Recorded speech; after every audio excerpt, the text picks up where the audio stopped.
All right, so today's video is about Loki. The next two videos are going to be about anti-heroes in the Marvel Universe.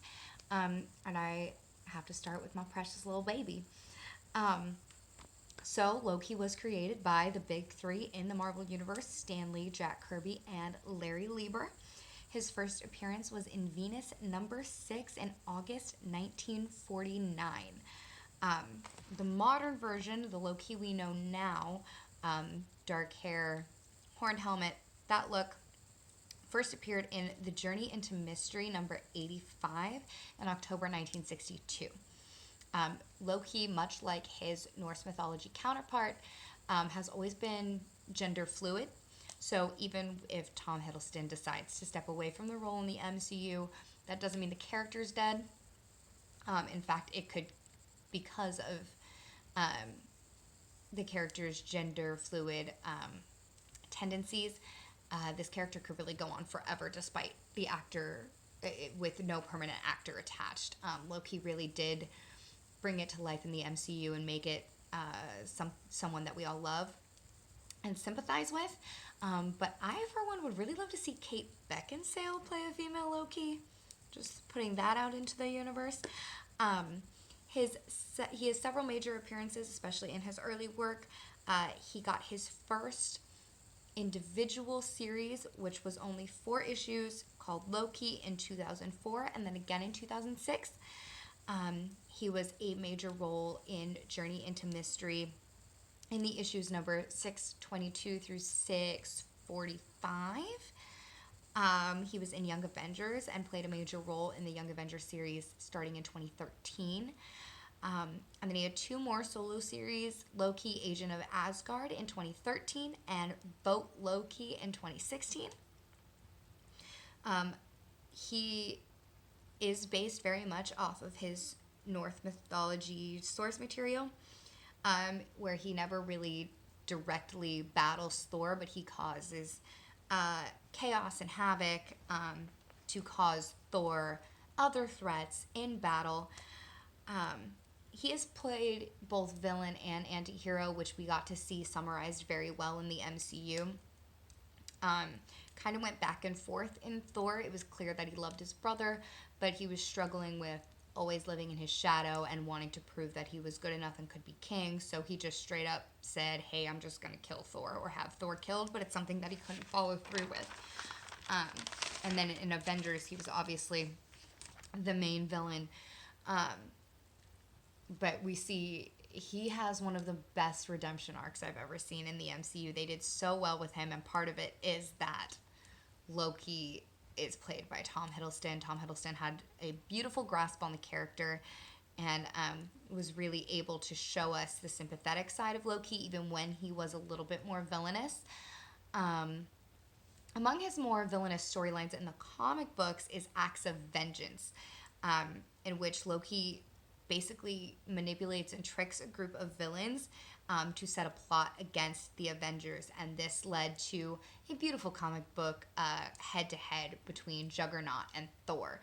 So if you're interested in really good character head-to-heads and you want to see Loki's darker side a little bit, Acts of Vengeance is definitely one to check out. But Loki is also amongst his trickster powers is shape-shifting. And I would lose all credibility in this video if I didn't mention Scarlet Witch at least once. There was a storyline in which he disguised himself as Scarlet Witch and plotted to kill Pietro and Cassie Lang, which really should have been the first red flag, because even in her most distressed, emotional breakdown state, she never would have plotted to kill her brother. But he has worked with Spider-Man. He has worked with a bunch of other smaller characters in his back and forth between villain and anti-hero. I'm excited to see what the Loki series holds. I have a feeling we're going to get maybe some more background into Loki, but definitely completing... he's already completed his redemption arc, but getting some more little bits and pieces into what led to that. Though I think the MCU is pretty comprehensive in that his love for his brother is what kind of brought him full circle, and working with the Avengers, or fighting the Avengers and then seeing their love for everyone and each other is kind of what brought him back more to the anti-hero side.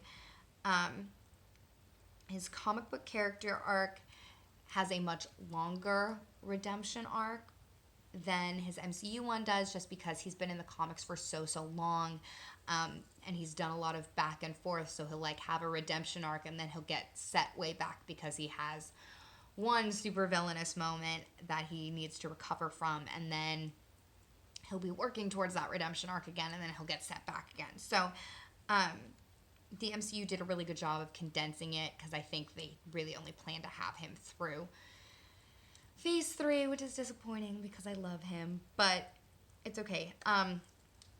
His other major storylines are Agents of Asgard, which is more of a lighter,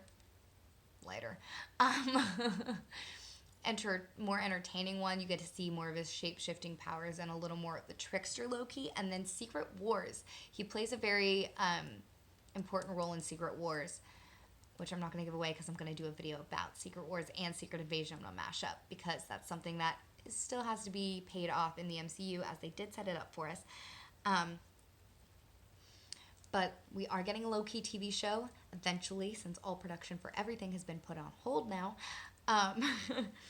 But what I'm hoping to see is more him and Thor interactions. I want to see a little bit more expansion on his powers. We got to see his like frost giant side in the first Thor, and then it really wasn't revisited again in the rest of the MCU, and I think it's important that we kind of take it back to that, and because those just didn't go away. That's part of his genetic makeup. That's part of who he is.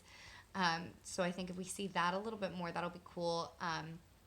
We've seen a lot of his shape-shifting powers, but it's always entertaining. And I think Loki doesn't need a love interest ever. He just doesn't. He stands very well on his own. But I think that might be something interesting if they do it right, that they bring in a character that genuinely feels sympathetic towards Loki, and say tries to, like a Lily Snape situation, but not gross and creepy. Sorry, I will never let that go. Snape's the worst character in any franchise ever. Different video. Sorry. But if that was introduced, then I wouldn't hate it if it was done properly.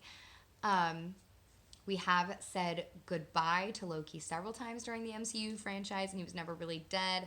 I know a lot of us were justifying him not being really dead at the end of Infinity War, because, frankly, he shouldn't have been, and if they planned on killing him, they should have held his death scene a little bit better. He would have turned blue, as his shape-shifting powers no longer would have come into play, and he's a fucking frost giant. It's fine. I'm good. Anyway, just one of the very few flaws in MCU movies. They don't have a whole lot of them.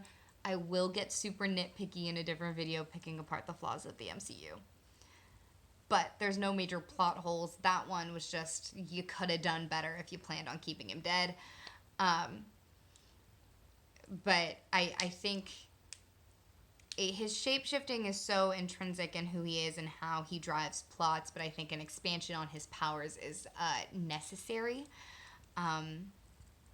So we'll see what happens. There's not a whole lot of information out there about the Disney Plus series, but I will find out what I can. Anyway, the next video we will be talking about Deadpool, which basically, if my brother was a superhero, he'd be Deadpool. And then of course I'm doing a Scarlet Witch one, but that's more for me than anybody else. So if you guys have suggestions on characters or storylines you want me to break down, I'm currently working on Scarlet Witch and Secret Invasion and Secret Wars, but let me know what you guys want to learn about, and I will do my best. All right. Other than that, I'm just announcing a trivia game that's going to take place soon. As everyone's kind of in lockdown right now, I think bringing a little nerdy fun into life would be good. So here, live streaming on my YouTube will be an MCU trivia game. We're breaking it down into phases, and I'm going to start with just phase 1 because the questions are going to be hard. They're going to be really hard. So I suggest you watch all of phase 1 before playing if you plan on participating. If you plan on just coming to watch it, have at it. You might learn a lot. You might remember things from the MCU you never really noticed. So it's going to be good. All right, thanks, guys. Bye.